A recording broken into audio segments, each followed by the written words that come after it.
In this video today, I'm going to be going through the core functions you need in order to have a $100,000 per month business. This presentation alone helped one of my clients go from $50,000 per month to having a month of $225,000 just from using the things I talk about today. Nothing I talk about in this presentation today is groundbreaking. I do the fundamentals over and over again, which is why I believe that we are the best at scaling wholesale companies in the industry. Everything I have learned and that I teach my clients has come from my experiences and the knowledge I've gained from hanging out with tons of guys doing 8 figures and above in their business. The only thing that separates us from doing 8 figures in our business is the compounding of consistency. These 8-figure guys, all they do every day is they wake up 5 to 6 times per week and do the things that are required for them to grow their business, and they've been doing it for 10, 20, 30 years. So for a thought experiment, think about sports and business and how much more competitive they are today than 10 years ago. That's just because everyone is getting better. So for you to stay the same today and make the same amount of money is you have to improve just to stay in business. And for you to make more money, you have to do something extraordinary. So let me repeat that. To stay in the same place in your business and make the same amount of money, you have to improve. So to make more money and to improve your business, the things you need to do must surpass all the competition. This world is not easy. And in this video, I will be going through all the things you need to succeed in business and in life. A consistent business is just one that does the same amount of deals month over month. It's pretty straightforward. I think everyone can figure that one out. And then but the main question is why do you want a consistent business? Is there anyone have reasons they want a consistent business? Predictability. Stop pulling your hair.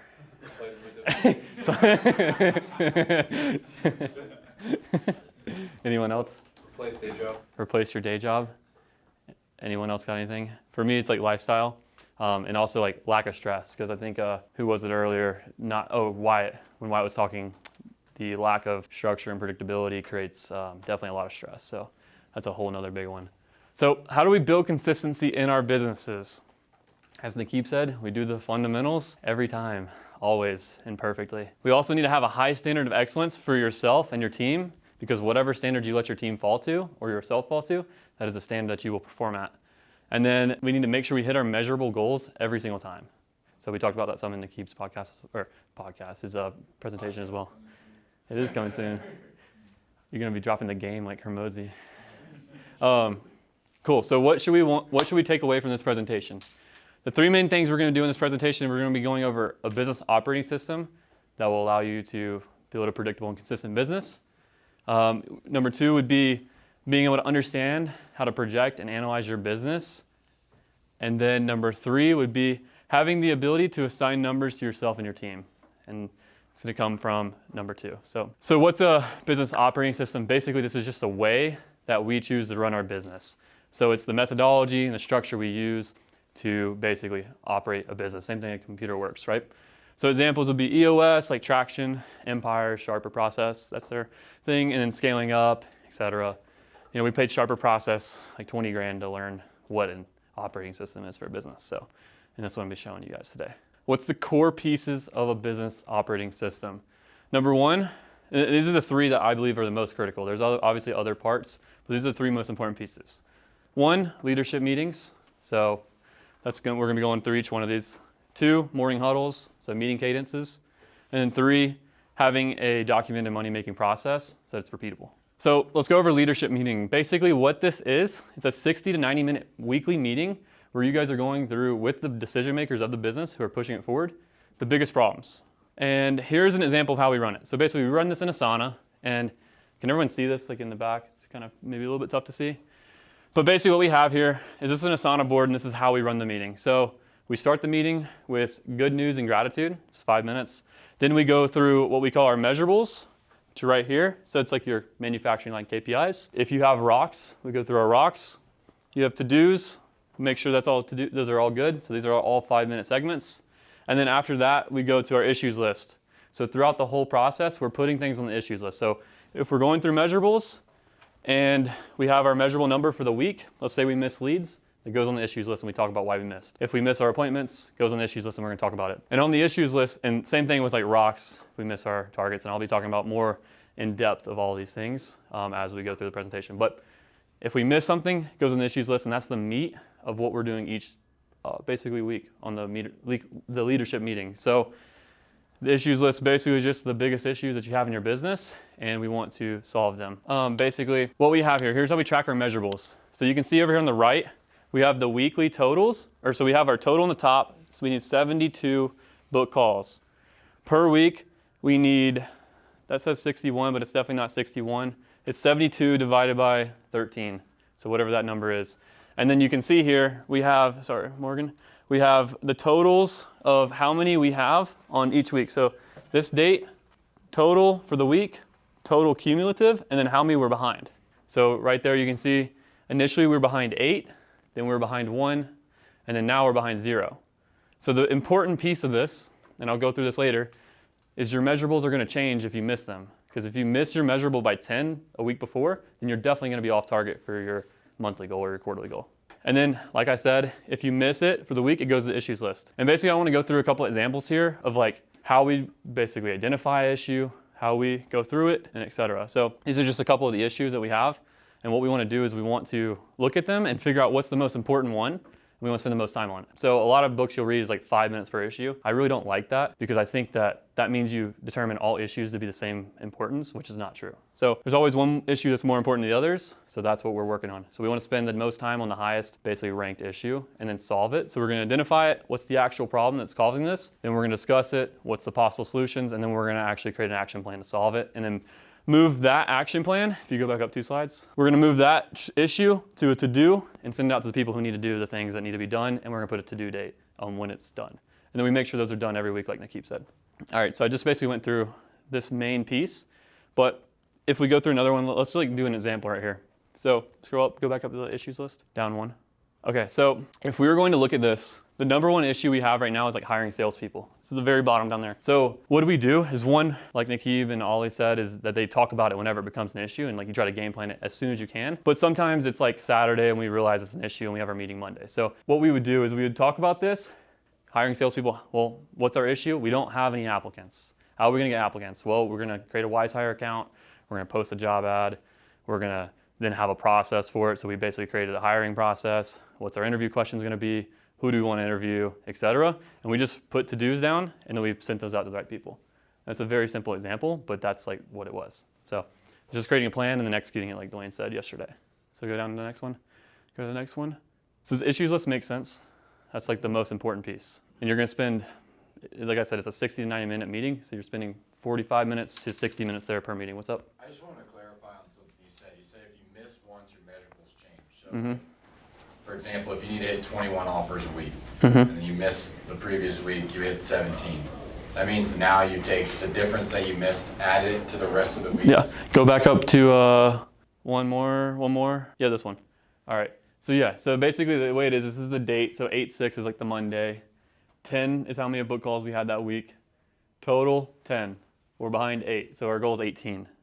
Got it, yeah. The next week, so then you have the cumulative. So like, let's say, obviously 1 week's not that big of a deal, but we have to do something different. So like, like if we were still behind, let's say 10, and we have 13 weeks or we're doing this on a monthly basis, but let's say we have 13 weeks to hit this number, then we're every like week or 2, we're gonna adjust what our weekly number target is. That makes sense. So if we're behind by 100, how are we gonna catch up those 100? We have to change our actual measurable per week. That's how we're gonna catch up. All right, so I believe that, so each part makes sense. The measurables, like how we work with that, the issues list, does that make sense? And then like taking the issues list and creating to-dos, does that make sense? How that flow works? Okay, cool. So rocks, I believe rocks are only important if you have an established business and your growth is not fast. Because the problem with rocks is that they're 13 weeks long, according to every book you've ever read. And usually what happens when we make rocks, when we're growing fast, is they became irrelevant after like 2 to 4 weeks. They're completely irrelevant, like why do we even have this? So if you are gonna do rocks, make them monthly until you have a slow growing business, but most of you guys are in the point of where you're iterating things weekly and you need to do, instead of rocks, you need to do to-dos because your rock should be done every week if you wanna grow quickly. The other piece for this is if you are maintaining, I will show you examples because there are a few people, like if you're over 100K a month consistently, and you have a full team, it does start to make sense to have quarterly rocks. So I will go through that as well. But yeah, so I really don't like rocks. I don't use rock for level up. I think they're worthless. But for ferocity, they're really, really good. Because if you do one thing a quarter, that's a big lever. Usually it takes a long time to work on. and it's very valuable because it'll add hundreds of thousands of dollars per month. So What would be some examples of some like rocks? I'm about to show you. Next slide. Right there. There's 5 of them. Dude, thanks for that, bro. Foreshadowing. Okay, so here's some examples for Frosty. This is this quarter's rock. So basically, we need to hire 1 performing acquisition manager. We define what that is. That is 2 contracts per week. The next one is complete a training build out for lead management, kind of like Kajabi. We have it right now on a Google Doc, but we want to put it there. TC, so that's lead management. The next one's TC, so weekly check-in calls with all the lenders. Updating our funds available. We need $700,000 liquid available per week. Identify days on market goal for every deal. So basically, like, this is like how many days on market do we want? 15, 10, whatever the number is. And then hire a performing underwriter. So this gives us a central piece, like kind of like what Ray does, like comping. It's like a central person who's doing all the comps for the entire business, so we have some continuity across the whole business. So that's like some examples. And then these are quarterly, yeah, quarterly. So what we do is we break each rock down. I didn't actually take a screenshot of this, but we break each rock down into, we try to make it measurable. So if it's possible to make it measurable, that's what we have, like a weekly measurable goal. So like, if it's like an application goal for the first month, if it's basically like we need to hire them by 6 weeks in and we need to have them trained up and have taking this many appointments or whatever. So we try to make it measurable, but if you can't, then what we do is we basically task out like a 13, 14, however long list of tasks. So that might be the first month is just doing the things to get us the result. And the second month is measuring it and iterating it. And the third month is hopefully hitting it. That's how we run it. Does that make sense? Quick question. What's up? So the measurables and the issues are all related to the quarterly rocks, or is this is my first time? Yeah. Go back up to slide 9.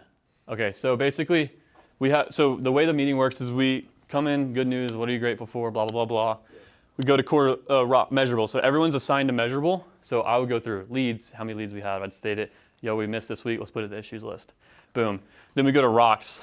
Is your rock on target? Yes or no? Based on because you're going to have just like how we had the date and then like the statistics for what are our measurables at. On the rock, we're going to have the date and like a description of like where we're at with the rock. What happened? What's the update? And are we on track? If we're off track, we're going to put the rock on the issues list. Does that make sense? Yeah. And we're going to go through each one just the same. Okay. Does that make sense? Yeah. Okay, cool. So big thing about using this L10 to drive more consistency is mainly focus on the measurables. I kind of went through this briefly, but there's gonna be a much more deeper conversation. So we take our quarterly goals, obviously make them into monthly numbers, right? So we have our monthly measurable goals that must be hit. If we are missing those, this actually should be a weekly measurable goal. So we have our weekly measurable goals that must be hit. If they're missed or we're behind, basically on the weekly goal, we have to change the goal to catch up, like John, we clarified with John. If we notice the measurable is gonna miss and it's Wednesday, then we need to take action on that measurable to make a plan to drive the results. So just like we talked about with Nikiv and Ollie, if you notice you're gonna be off for the week, Wednesday, that's when you should notice. You make a plan to fix that. It's a very, very important piece. You do whatever you can to basically solve that, because otherwise you're not gonna hit your contract or revenue goal. So I wanna go through this. Basically, how do we know if contracts are gonna miss? Then what do we do to basically make them come up? Like contracts is a big one, I think, for most people. So if contracts are gonna miss, then what we're doing is we're looking at our negotiation pipeline. We know we convert about 40 to 50% of the deals, whenever that. So basically, if I know my contract goal per week is 5, and I have less than 10 negotiations, then I'm probably only gonna get like 3 contracts, right? Whatever the number is, right? You can do the math. If I have 8, I'll probably get 4, 6, 3, etc. So basically, I need a strategy to get more negotiations or close more contracts in the pipeline quicker. So go to the next slide. And so this is basically, because if we have like a list of 20 negotiations, I'm not concerned about contracts. If we have a list of 10, then I am, according to our contract goal is 5, right? Because we close half. So basically, here's what we do if we have low negotiations, meaning we're not gonna sign the contracts that we wanna sign per week. So we're gonna go through our hot and negotiation pipelines as the manager, and we're gonna do a deep dive on each appointment to see what could have been done more effectively and done differently to close the deals. So not only one should the sales manager be reviewing all the appointment calls, or as many of the appointment calls as possible, so they catch it right then, but sometimes we don't, and sometimes there's things that can be done. So what we do is we go through the pipelines and read the reasons for why something would not have been converted into a deal. If there's anything that's come on dude, why did you not convert this?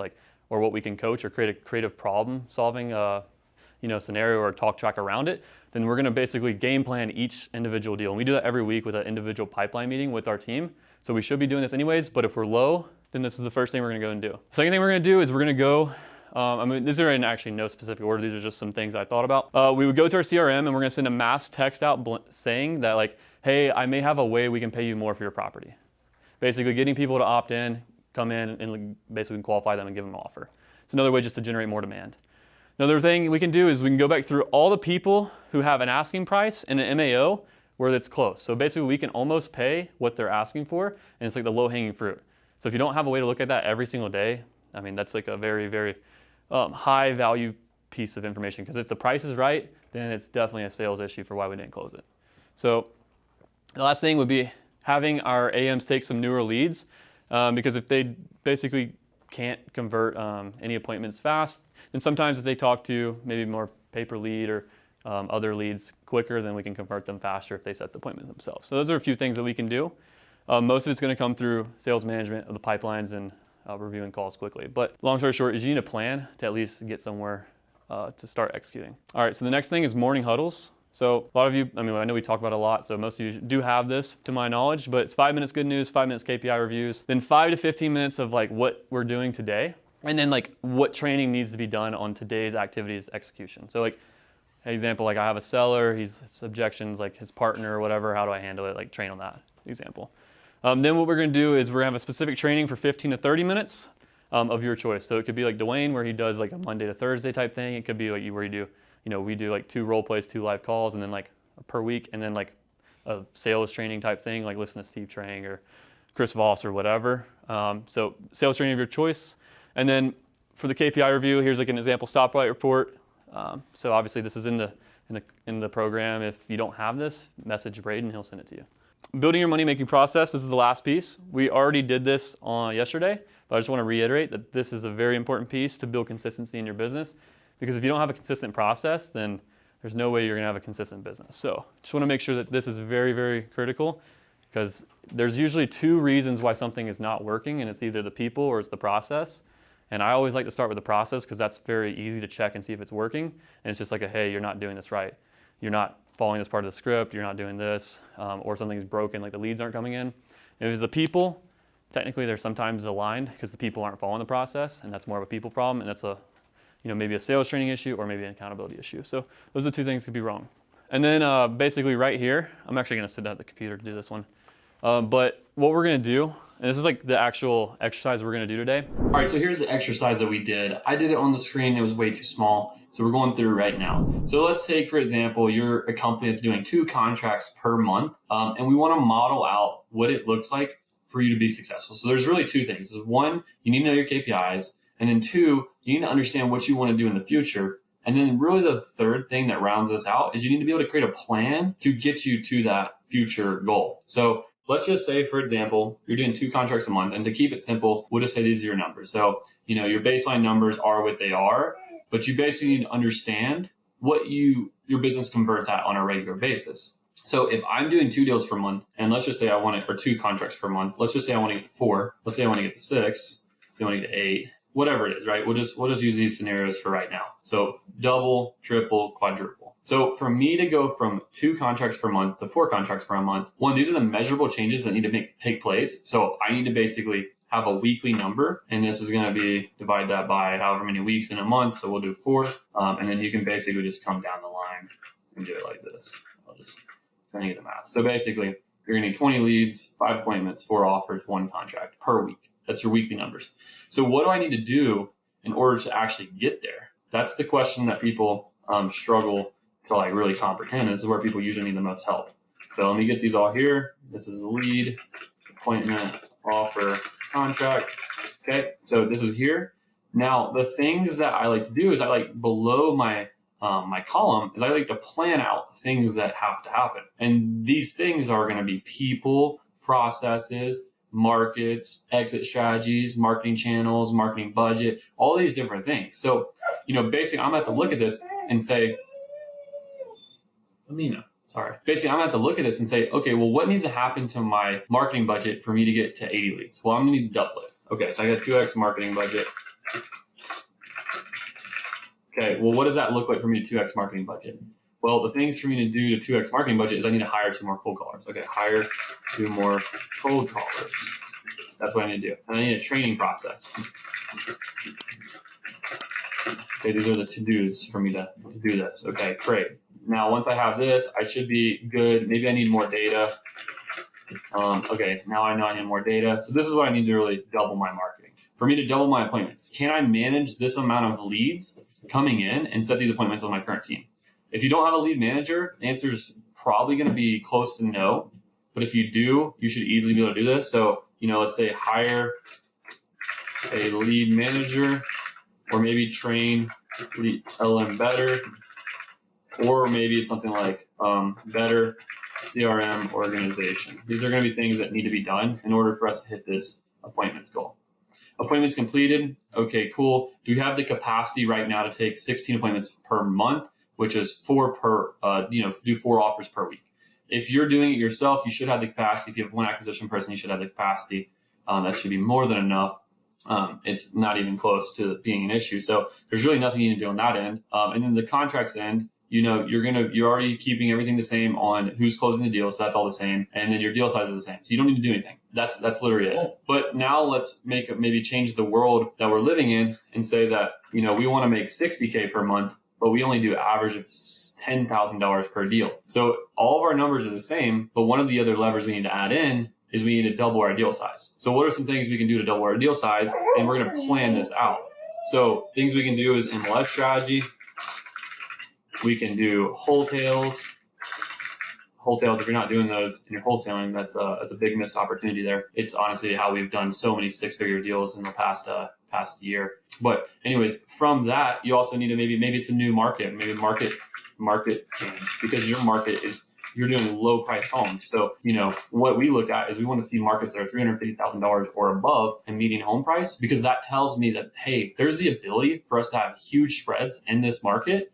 Whereas if you're selling properties for $50,000, $100,000, to make 50 grand on a deal, it's almost impossible. You're going to have to buy it for free to sell it for 50, and that's just not going to happen. So maybe you need to go into a new market, something like that. These are all things that you need to do. And this is where it's like, yes, this is easy on the surface, but when you start to do it is when things start to go haywire, and why a lot of the people we work with have success is because we're guiding them through exactly what they need to do and how they need to do it. So the reason that Devin was able to go from $50K to $225,000 in a month is because we were helping him guide through the implementation of putting these levers in place. So, all that being said, what I want you to do is I want you to basically copy this sheet and do the same exercise. Map out what it takes for you to go from where you're at to your goal. And then when you know that, you understand very simply what the levers you need to do are. And then every week you can just execute them using the business operating system. And so that's that. And if you want our help implementing these things, please go down below, click the link. There'll be a call link where you can book with our team, and we'll give you the exact layout of what it looks like to work with us. Now, obviously, don't book a call if you're not serious about working with us, but our plan is to work together more in a one-on-one fashion in the future. But anyways, I want to give you as much free value as possible. So go through, do this. When you do this, I promise you'll get tons of clarity on the things you need to do to make more money. With that being said, I will see you in the next video.